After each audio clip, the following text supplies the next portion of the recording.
కొబ్బరి పంటలో మనకి కొత్త ఖర్చు రావాలన్నా, ఖర్చు రాలిపోకుండా ఉండాలన్నా, వచ్చిన ఖర్చు అంతా కూడా పిండి రూపంలోకి మారాలన్నా, వచ్చిన పిందె రాలకుండా ఉండాలన్నా, దెయ్యపు కాయలు రాకుండా ఉండాలన్నా, తట్టుకాయలు లేకుండా ఉండాలన్నా, మనకి ఈ పనులన్నీ జరగాలి అంటే ఖచ్చితంగా కొబ్బరికి కొన్ని రకాలైనటువంటి పోషక పదార్థాలను భూమి నుంచి తీసుకోవడానికి ట్రై చేస్తూ ఉంటుంది.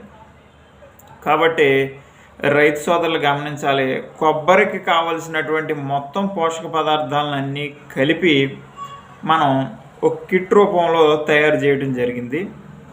మనం ఆ కిట్ని మనం ఇచ్చినప్పుడు జాగ్రత్తగా అందులో ఉన్నటువంటి ప్రొడక్ట్స్ని మేము చెప్పిన విధంగా ఆ కొబ్బరి తోటకి అప్లై చేసినప్పుడు మనకి ఒక మొక్కకు వచ్చేసరికి సుమారుగా 30 నుంచి 50 కాయలు ఒక నెలలో కటింగ్కి వస్తాయనేసి తెలియజేస్తున్నాను.